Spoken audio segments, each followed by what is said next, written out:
On January 11, 1965, a quiet stretch of sand at Wanda Beach in Sydney, Australia, became the setting of one of the country's most disturbing unsolved crimes. Two 15-year-old best friends, Marianne Schmidt and Christine Sharrock, left home for a summer day at the beach. It was an ordinary outing in a time when children moved freely and danger felt distant. By the next morning, that sense of safety was gone forever. Despite decades of investigation, numerous suspects, and major advances in forensic science, the Wanda Beach murders remain officially unsolved. The case has become a permanent part of Australian history, symbolizing the loss of innocence and the unanswered questions that still linger more than half a century later. Here are 10 dark details that continue to keep this case shrouded in mystery. Number 10. The weather conspires. The day the girls disappeared, Sydney's weather changed suddenly and dramatically. A powerful southerly wind swept across the coastline, driving sand through the air and forcing many beachgoers to leave early. This unexpected weather shift significantly reduced the number of people on the beach during a critical window of time.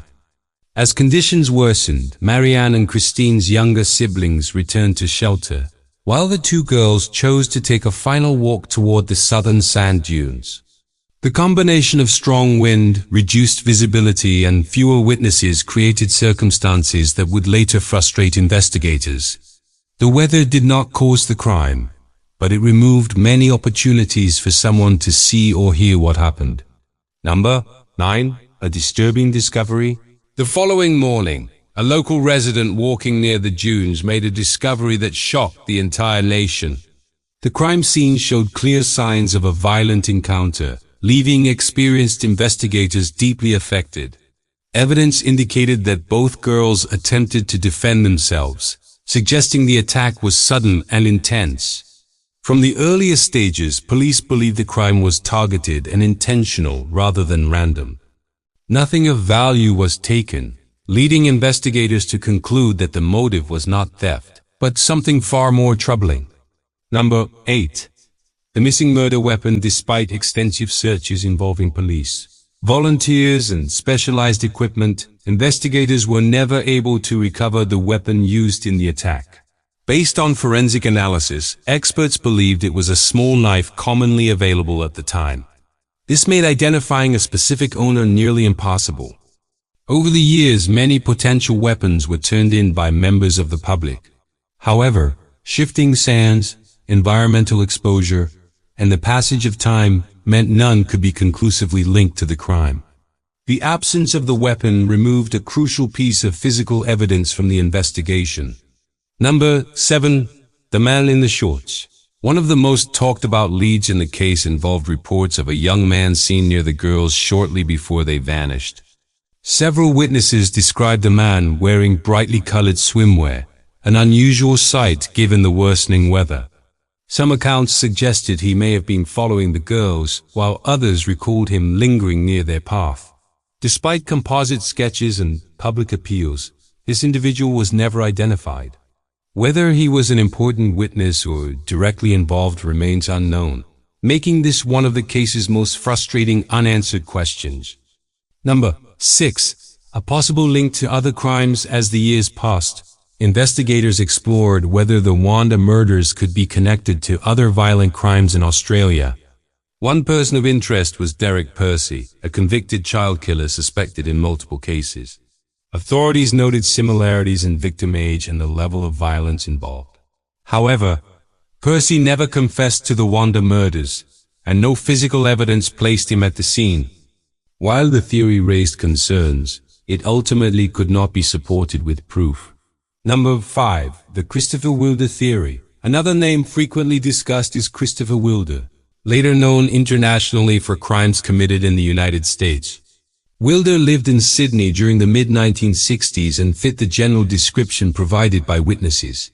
His later behavior showed a pattern of manipulation and violence that caused investigators to take notice. Despite this, important differences exist between Wilder's confirmed crimes and the Wanda case. Police have never officially named him as responsible, leaving the connection speculative. Number 4. The laundromat incident. One of the most haunting missed opportunities came from a report at a local laundromat days after the murders. An employee recalled a young man bringing in clothing heavily stained with what appeared to be blood and acting nervously while requesting immediate service. By the time police were alerted, the man had already left. Without identification or records, the lead went cold and the clothing was never examined. Many believe this moment may have represented the closest investigators came to identifying the killer. Number 3. The 2012 DNA Hope. In 2012, renewed optimism emerged when advances in forensic technology allowed investigators to re-examine preserved evidence.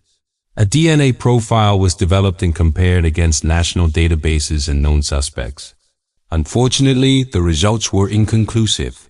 Time, environmental exposure, and contamination had degraded the samples. While partial profiles remain, they have yet to provide definitive answers. Authorities continue to hope that future scientific advancements may succeed where earlier efforts could not. Number 2. A nation changed forever. The impact of the Wanda Beach murders extended far beyond the immediate tragedy. At the time, it was common for children and teenagers to travel independently. After Wanda, public attitudes shifted dramatically.